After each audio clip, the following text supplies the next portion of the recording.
Hey guys, here's Atmaya for you, and I'm back after a long break, which was my exams break, and I'm ready to start doing whatever it is I'm doing here. Not really sure what it is yet, but we'll see. So I wanted to say before we start that I don't claim to be the best player here. I simply play this game since its release on PS3, and I got a lot of thoughts on my mind that I'm really interested to share with you guys. Here I have one really nice match that went really well for me, and with this example I can share some things that I believe can help you improve your stealth skills. And here's the loadout that I'm using for this particular game.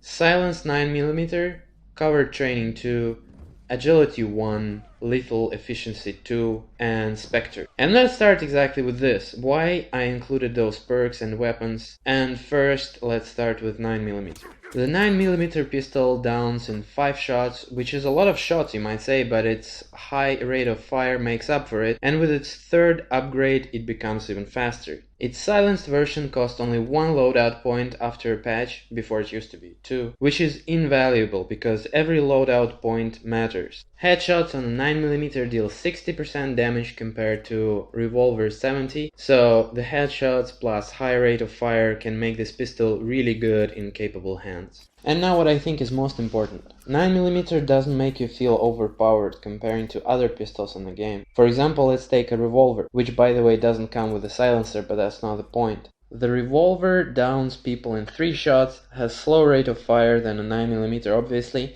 and can be compared to a semi-auto. Having a revolver gives me personally a feeling that if something goes wrong, I can just start a firefight and have a higher chance of winning than with a 9mm. But that completely defeats the purpose of a stealth loadout. I believe that a stealth way is more like a path of a ninja. You are not supposed to be running around guns blazing. Instead, you're supposed to be in the shadows, picking your moment, looking for an opportunity and striking when it's most convenient. This is precisely why I have a 9mm, because I feel like I need to win in a positioning game. I'm not even talking about the shorty and enforcer. While shorty is clearly a beast in close combat situations, and I've seen people single-handedly carrying the whole team having only a shorty as a single pistol. An enforcer is just really OP in my opinion. It's my favorite pistol of all of them. It downs in 4 shots, has a great accuracy, fire rate closer to 9mm than any other pistol. All of these other pistols give you an edge in combat in different situations, and it's totally fine to use them in a stealth loadout, but in my honest opinion, the 9mm encourages the stealthy approach the most. So moving on, we have a Cover Training 2, which is a no-brainer, but why not Cover Training 3, you might ask? Well, the third upgrade gives you immunity to being marked, and that is slightly OP because of 2 reasons.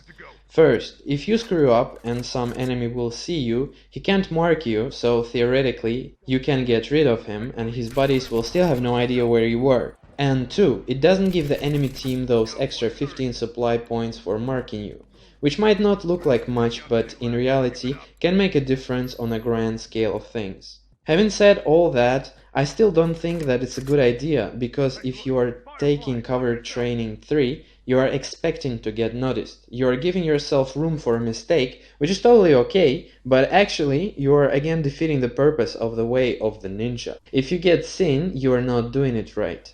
I would rather use Cover Training 3 with more aggressive stealth loadout, for example with a bow or silenced shorty. So then comes Agility 1, which is a key to my strategy. I think this perk is amazing for stealth loadouts, and it's an absolute must-have because positioning is key. Being in the right time and the right place wins you games, and Agility 1 or 2 serves exactly that purpose. Though there is a trick to it. You don't want to get ahead of yourself and just rush into enemy team. Yes, you want to find them, but preferably while staying unnoticed, preferably from behind.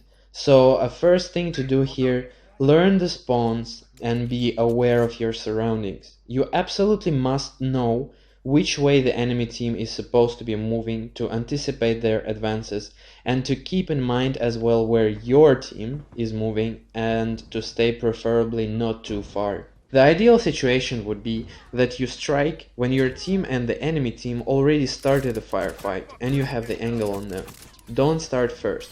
I repeat, do not start first. You don't want to attract attention because, again, you don't have an OP gun like, let's say, semi-auto to help you out, nor you have cover training 3. Only get a kill when you see that your prey is either far away from the teammates, or if you see that you have a Molotov and you got in a perfect position on 2 guys or whatever. If it is none of the mentioned above, if you see a single enemy moving forward, but you're not sure where the rest of the team is, wait. Look around, check everything again. Patience is key. Then I got Spectre, also a no-brainer as well as a cover training perk.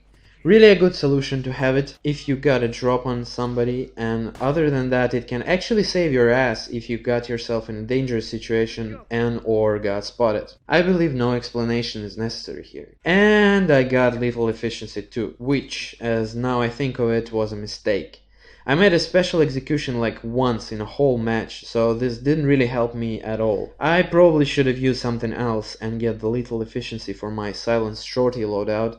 There it would make much more sense, I think. There are many options. To stay true to the ninja part, I would take Sharp Ears 3 or Sharp Ears 2 plus maybe Explosion Expert 1, or the Executioner would be nice to have, but personally it makes me wish to get more Shiv executions, which sometimes really makes me forget caution and go for it because of all the supplies. And more often than not it gets me into bad positioning and inevitably dying, so we don't want that.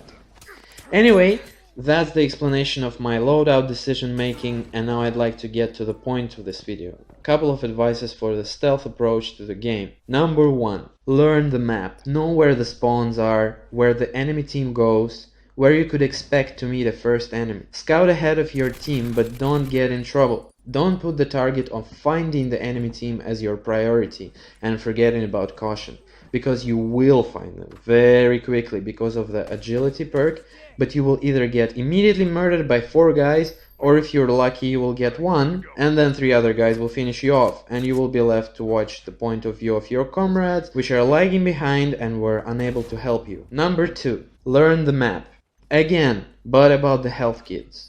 You need to know by heart the places of all health kits on the level, between the first supply box and the second one. Usually there are 2 health kits that you can collect before you hit the second box, so make sure you do, because it's always better to be prepared for anything. Number 3.